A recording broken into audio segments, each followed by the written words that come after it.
Madame la Présidente, Madame la Ministre, Monsieur le rapporteur général, mes chers collègues, le groupe démocrate se réjouit de l'heureux dénouement des travaux de la commission mixte paritaire sur le projet de loi de fin de gestion 2025. Il s'en félicite pour la qualité du travail parlementaire. La réussite de la CMP est la preuve par l'action de la possibilité d'aboutir à des compromis satisfaisants, pourvu que chacun y mette du sien. Nous constatons que globalement, le solde qui se dégage au cas présent de ces compromis correspond au double impératif d'assurer la bonne fin de gestion et le respect de la trajectoire budgétaire. L'exécution 2025 a été conforme à ce que le gouvernement de François Bayrou avait présenté en début d'année.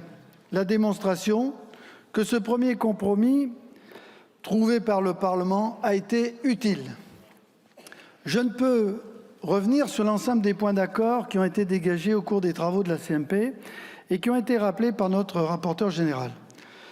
Le Sénat, fidèle à sa vocation constitutionnelle, a su nous convaincre de reprendre les dispositions favorables aux collectivités territoriales qu'il avait adoptées en première lecture. Je relève en particulier l'augmentation des crédits alloués à la vidéosurveillance. Et au titre de l'aménagement du territoire, on peut relever également l'encouragement donné à la mission spécifique de la Poste, ainsi que l'accroissement des crédits accordés au Fonds national d'aménagement du territoire ou au pôle de compétitivité.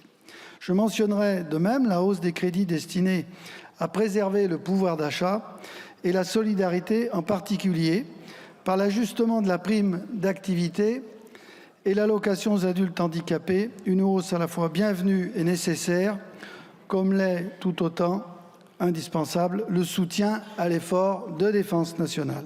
Sur 4 points qui correspondent à des priorités de notre groupe, des résultats positifs ont été obtenus.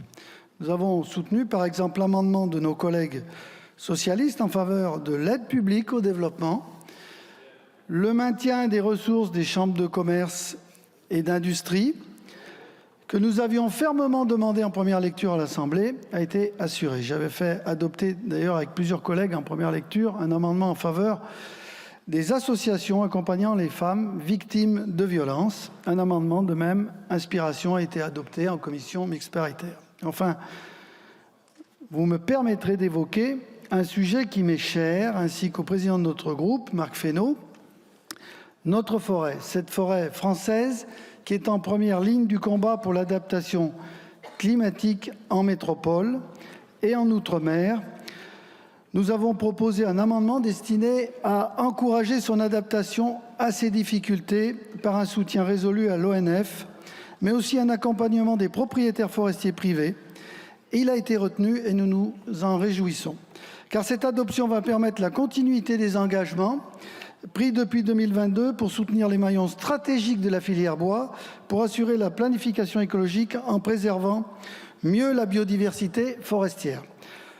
Le groupe Les Démocrates salue donc ces ajustements significatifs qui sont la traduction respectueuse par le gouvernement des compromis auxquels nous sommes parvenus.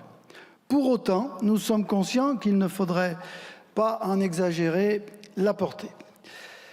À nos yeux, l'enjeu politique essentiel reste l'aboutissement, avant la fin de ce mois, du processus budgétaire.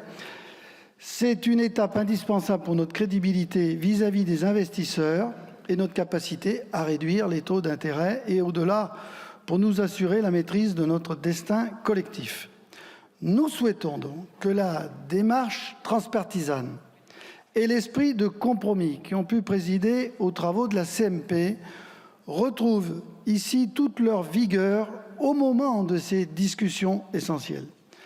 Il en va, en effet très concrètement de l'avenir de la France et des Français qui sont en attente d'un accord responsable. En l'état, notre groupe démocrate votera donc ce projet de loi. Je vous remercie. Merci, monsieur le député.